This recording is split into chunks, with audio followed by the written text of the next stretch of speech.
Bonjour. Dans le cadre de ces séances télévisées consacrées à l'économie, nous allons terminer aujourd'hui la section 4, l'évolution de la structure géographique des échanges mondiaux, du chapitre 2, l'évolution de la structure des échanges internationaux de biens et services. Lors de la séance précédente, on avait commencé avec la première sous-section, la tripolarisation des échanges internationaux. Aujourd'hui, nous allons nous focaliser sur la deuxième sous-section, la deuxième et dernière sous-section, la nouvelle structure géographique des échanges mondiaux. Avant de commencer avec la nouvelle structure géographique des échanges mondiaux, nous allons faire un petit rappel sur ce phénomène de tripolarisation des échanges internationaux. On va s'appuyer sur ce document statistique qui retrace les échanges de marchandises entre l'Amérique du Nord, l'Asie et l'Europe en 2017. L'Amérique du Nord, l'Asie et l'Europe seulement, puisqu'il s'agit des trois zones qui sont au cœur de la tripolarisation. Donc, on va commencer déjà par interpréter un chiffre. Donc, vous avez ce chiffre, 6,9. Il signifie tout simplement qu'en 2017, les exportations de marchandises de l'Amérique du Nord vers l'Amérique du Nord, c'est-à-dire les exportations de marchandises à l'intérieur de cette zone, représentaient 6,9% des exportations mondiales de marchandises. Deuxième chiffre, ce 2,2. Ce chiffre signifie qu'en 2017, les exportations d'Amérique du Nord vers l'Europe, 2,2% des exportations mondiales de marchandises. Donc, ce qui est exporté par l'Amérique du Nord est importé par l'Europe. Donc, ce 2,2% représente aussi les importations de marchandises de l'Europe, de l'Amérique du Nord vers l'Europe. C'était les importations de l'Europe en provenance de l'Amérique du Nord. De même, le chiffre là que vous connaissez, si vous avez vu la séance précédente, 6,5%. Cela signifie qu'en 2017, les exportations de marchandises de l'Asie vers l'Amérique du Nord représentaient 6,5% des exportations mondiales de marchandises. Ce document nous intéresse surtout au niveau de ces derniers chiffres, qui sont un peu plus gros. Donc, 13,8% ici signifie tout simplement que les exportations de marchandises de l'Amérique du Nord en 2017 représentaient 13,8% des exportations mondiales de marchandises. De même, 34% ici signifie qu'en 2017, 34% des exportations mondiales de marchandises provenaient de la région asiatique, provenaient d'Asie. Donc, si on fait la somme de ces trois chiffres, 13,8 plus 34% plus 37,8%, on obtient 85,6%. C'est-à-dire qu'en 2017, les exportations de marchandises de ces trois régions, l'Amérique du Nord, l'Asie et l'Europe, représentaient 85,6% des exportations mondiales de marchandises. Donc, ça montre qu'il y a une très forte tripolarisation. De même, si on observe les importations, si on fait la somme 18,7, c'est au fond, le 18,7 veut dire tout simplement qu'en 2017, les importations de l'Amérique du Nord représentaient 18,7% des importations totales de marchandises. Donc 18,7 plus 31,5 plus 37,1%, on obtient 87,3%. C'est-à-dire qu'en 2017, les importations de marchandises de ces trois zones représentaient 87,3% des importations mondiales de marchandises. Donc ces deux chiffres montrent la très forte tripolarisation du commerce international. Donc premier point. Deuxième point maintenant, si on regarde les échanges entre ces différentes régions. Donc vous avez le chiffre 3%, cela signifie tout simplement qu'en 2017, les exportations de marchandises de l'Amérique du Nord vers l'Asie représentaient 3% des exportations mondiales de marchandises. De même, si vous regardez ce chiffre 6,5%, donc en 2017, les exportations d'Asie vers l'Amérique du Nord représentaient 6,5% des exportations mondiales de marchandises, contre 3,3% seulement en ce qui concerne les exportations de marchandises de l'Europe vers l'Amérique du Nord. Donc, 6,5%, ce sont les exportations de l'Asie vers l'Amérique du Nord, ce sont les échanges transpacifiques. Donc on voit bien que les échanges transpacifiques sont plus importants que les échanges transatlantiques, c'est-à-dire les échanges entre l'Europe et l'Amérique du Nord. De même, si on observe juste ces deux chiffres-là, 3% et 2,2%, cela signifie qu'en 2017, les exportations de marchandises de l'Amérique du Nord vers l'Asie représentaient 3% des exportations mondiales de marchandises, contre 2,2% seulement vers l'Europe. Donc, le deuxième constat ici, c'est que les échanges transpacifiques, les échanges entre l'Amérique du Nord et l'Asie, sont beaucoup plus importants que les échanges transatlantiques. Enfin, un dernier constat, c'est ces trois chiffres en diagonale, 6,9%, 18,1%, 26,1%. Si on le lit comme ça, en 2017, les exportations de marchandises de l'Asie vers l'Asie représentaient 18,1% des exportations mondiales de marchandises. De l'Asie vers l'Asie, cela signifie tout simplement qu'il s'agit des échanges à l'intérieur de cette zone, à l'intérieur de l'Asie. Donc il s'agit d'échanges intra-zones. En ce qui concerne l'Amérique du Nord, ce chiffre monte à 6,9%. Pour ce qui est de l'Europe, on voit bien qu'en 2017, les échanges intra-zones de l'Europe représentaient 26,1% des exportations de marchandises de l'Europe. Donc 6,9, 18,1, 26,1, on voit bien dans ce tableau que ce sont les chiffres les plus élevés. Donc le commerce intra-zone au sein de ces trois régions est relativement plus important que le commerce interzone, c'est-à-dire entre les différentes zones. Donc les échanges intra-zones sont relativement plus importants que les échanges interzones. Donc il s'agit là des principales caractéristiques de la tripolarisation du commerce international. Donc tripolarisation, trois régions, Amérique du Nord, Asie, Europe. Passons maintenant à la deuxième sous-section de cette dernière section de notre chapitre 2, B, la nouvelle structure géographique des échanges mondiaux. L'idée, au fond, c'est de voir qui a gagné, qui a perdu, c'est-à-dire quels sont les pays, quelles sont les régions qui ont profité de toutes les évolutions qu'a connues le commerce international, surtout à partir de la Seconde Guerre mondiale, et quelles sont les régions, quels sont les pays qui ont été marginalisés. Donc vous me direz, puisqu'on vient de le revoir maintenant avec la tripolarisation, normalement, les trois régions, l'Amérique du Nord, l'Europe et l'Asie, ces régions, comme ce sont les trois premières puissances commerciales au monde, ces régions ont profité des évolutions quantitatives et qualitatives du commerce international. C'est vrai, c'est-à-dire ce serait une bonne réponse, sauf que cette réponse doit être nuancée. Le constat doit être nuancé. Parce que si on observe, comme vous le voyez sur ce tableau, les évolutions de chacune de ces régions, on va voir qu'il y a des différences. En effet, prenons l'Europe. En 1953, les exportations de marchandises de l'Europe représentaient 39,4% du total des exportations mondiales de marchandises.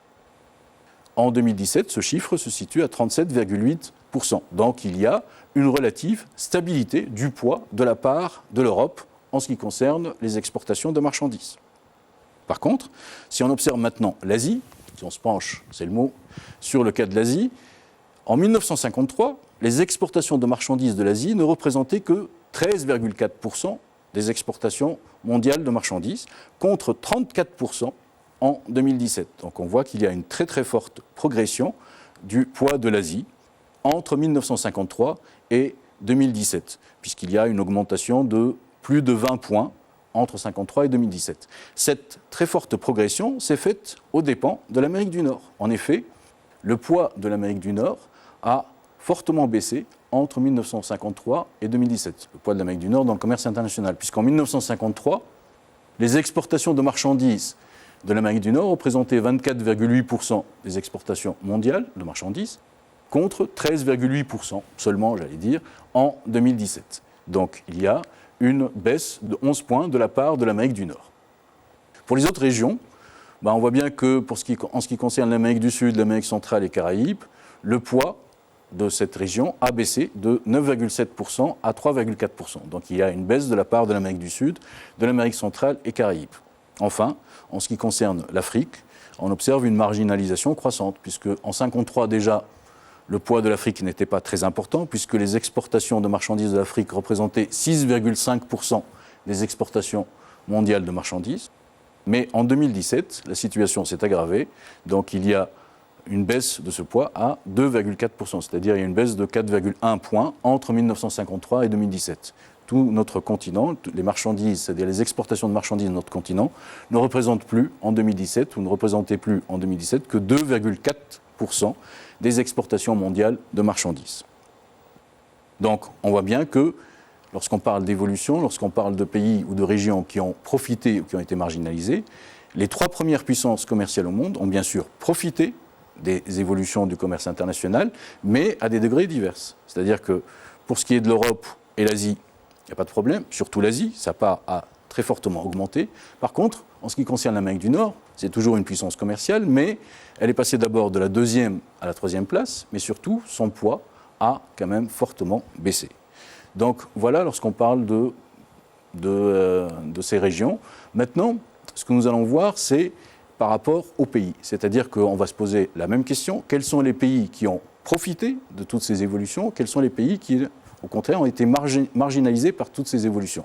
Donc on va se focaliser sur 3 types de pays, 3 catégories de pays que vous connaissez normalement, si vous avez suivi la 3e section relative à la division internationale du travail, c'est-à-dire les pays anciennement industrialisés, les pays développés, les nouveaux pays industrialisés, les NPI, les pays émergents, et enfin les PMA. Donc on va commencer en s'appuyant sur une activité de notre manuel, l'activité 5, page 254, par les pays développés. Donc le titre, c'est « Qui domine les échanges internationaux de biens et services ?» Les pays industriels dominent le monde. Ils sont les principaux exportateurs de produits manufacturés. Ils dominent aussi le marché de produits agricoles et sont leaders dans le domaine des échanges de services. La géographie des flux du commerce international de services est assez proche du commerce des biens. La prépondérance, c'est-à-dire la domination des pays développés, étant même plus accentuée, elle est plus forte. À eux seuls, ces derniers représentent près des 3/4 des échanges de services. Donc le texte est très clair. Le commerce international est majoritairement le fait des pays développés. En effet, ces pays développés, ces pays anciennement industrialisés, dominent non seulement les échanges internationaux de biens manufacturés, mais aussi les échanges internationaux de biens agricoles. Et enfin, cerise sur le gâteau, ils dominent encore plus largement les échanges internationaux de services, qui représentaient en 2017 25% du commerce international. Donc là, depuis la révolution industrielle, on a toujours la même chose. Le commerce international est dominé par les pays développés. Cependant, si vous vous rappelez, le pays aujourd'hui qui domine, qui est le premier exportateur mondial de marchandises, ce n'est pas les États-Unis, ce n'est pas l'Allemagne, ni encore le Japon, c'est-à-dire des pays anciennement industrialisés, mais c'est la Chine, un pays considéré comme émergent au début des années 2000. Donc, on va voir que les nouveaux pays industrialisés sont en train de contester cette domination des pays industrialisés, des pays anciennement industrialisés. On va s'appuyer sur l'activité 7, page 255 de votre manuel, l'émergence des pays d'Asie de l'Est. On va lire ensemble si vous voulez bien. La réussite en matière de commerce mondial dépend de plus en plus de la possibilité d'intégrer des produits industriels à des marchés dont la valeur ajoutée est de niveau supérieur. La majorité du développement croissant de la part de marché mondial réservé aux marchandises issues de l'industrie est concentrée dans une seule région, l'Asie orientale, et dans un petit groupe de pays, Chine, République de Corée, c'est-à-dire la Corée du Sud, Malaisie, Taïwan, province de Chine, etc. Depuis 1980, cette région de l'Asie a plus que doublé sa part d'exportation de produits de fabrication industrielle au niveau mondial. Donc, si on suit ce texte, les nouveaux pays industrialisés, c'est-à-dire les 4 dragons, on a vu Singapour, Hong Kong, Taïwan, la Corée du Sud, d'autres pays émergents, tels que la seconde génération de NPI, par exemple la Malaisie, d'autres pays aussi, tels que la Turquie, l'Afrique du Sud. Tous ces pays, au fond, ces pays émergents, se sont parfaitement insérés dans les échanges internationaux. Et donc leur part a augmenté progressivement. Pourquoi ils se sont parfaitement insérés dans les échanges internationaux? Parce qu'ils se sont spécialisés dans la production et l'exportation de produits manufacturés, tout d'abord intensifs en main-d'œuvre, banalisés, tels que le textile, mais ensuite, ils se sont spécialisés dans la production et l'exportation de produits manufacturés à forte intensité capitalistique et à valeur ajoutée élevée, c'est-à-dire, par exemple, tout ce qui est téléphonie mobile, les ordinateurs, les voitures, etc. Donc, ces pays émergents, et surtout les NPI de première et de deuxième génération, ont un poids de plus en plus élevé dans le commerce international, pour la simple raison, c'est qu'ils ont réussi à passer de l'ancienne à la nouvelle division internationale du travail. Donc voilà pour les gagnants, les pays anciennement industrialisés, les nouveaux pays industrialisés. Qu'en est-il des perdants? On va se focaliser sur une 3e catégorie de pays que vous connaissez aussi normalement, les PMA, les pays les moins avancés. Donc on va s'appuyer sur l'activité 8, page 255 de notre manuel, intitulée justement « Les PMA, les pays les moins avancés, en marge de l'échiquier du commerce mondial ». En marge, donc marginalisés, à la marge. Burundi, Tanzanie, Népal, Mauritanie, Bangladesh, etc. Les PMA, les pays les moins avancés, constituent un groupe très disparate. La majeure partie de la population vit à la campagne, pratique une agriculture de subsistance, c'est-à-dire qu'il n'y a pas d'exportation. L'activité industrielle est très restreinte. Tributaire de 2 ou 3 matières premières, tributaire, c'est-à-dire qu'elles dépendent non énergétiques pour la quasi-totalité de leurs recettes d'exportation, ces pays subissent la détérioration des termes de l'échange. Baisse des cours des matières premières, c'est-à-dire des prix, et persistance des difficultés d'accès au marché des pays industrialisés précipitent la marginalisation des PMA dans l'économie internationale. Leur poids sur l'échiquier du commerce mondial n'a cessé de se réduire pour devenir dérisoire, tout petit, presque inexistant. Depuis 1989, la situation ne cesse de se dégrader. Donc, on voit bien, ce texte est clair, les PMA, leur situation dans le commerce international se dégrade de plus en plus. D'ailleurs, un chiffre au fond pour montrer la dégradation de la situation de ces pays les moins avancés, qui aujourd'hui sont 47 pays, dont 33 sont situés en Afrique subsaharienne. Ce chiffre, c'est qu'en 2017, leurs exportations de marchandises ne représentaient que 0,95% des exportations mondiales de marchandises, même pas 1%. Pourquoi ? Là aussi, vous l'avez vu lorsqu'il s'agit, au cours de la 3e section relative à la DIT, à la Division internationale du travail, parce que ces pays sont restés bloqués, coincés dans la production et l'exportation de quelques produits primaires. Or, bien sûr, énergie et hydrocarbures, ces produits primaires à faible valeur ajoutée et dont les cours varient fortement, c'est-à-dire dont les prix varient fortement. En plus, ce qui dégrade encore plus leur situation, c'est qu'ils n'ont pas le monopole de la production de ces biens. Donc, les PMA ont vu leur situation se dégrader, leur position se dégrader dans le commerce international. C'est les grands perdants, au fond, de toutes ces évolutions quantitatives et qualitatives qui se sont accélérées, surtout à partir des années 70. Voilà, on va juste récapituler ce que nous avons vu, cette deuxième sous-section. Donc, la nouvelle structure géographique des échanges internationaux, elle est caractérisée par quoi ? Premièrement, la prédominance, c'est-à-dire la domination, l'importance des pays anciennement industrialisés. Ce sont toujours ces pays qui dominent le commerce international. Deuxième idée caractéristique, c'est l'émergence d'un certain nombre de pays qui vont contester, qui sont en train de contester justement la prédominance des pays anciennement industrialisés. C'est surtout en Asie, ces pays, donc ce sont les nouveaux pays industrialisés de première, de deuxième génération, et surtout, bien évidemment, la Chine, qui est aujourd'hui la première puissance commerciale au monde. Enfin, les perdants, on a la marginalisation, essentiellement de l'Afrique, mais aussi un peu de l'Amérique centrale et latine, et plus particulièrement la marginalisation des PMA, des pays les moins avancés, qui sont essentiellement localisés en Afrique subsaharienne. Voilà, on a terminé cette section 2 du chapitre 2. La prochaine séance sera consacrée au dernier chapitre de notre programme, intitulé « Les firmes multinationales ». Merci pour votre attention et à bientôt.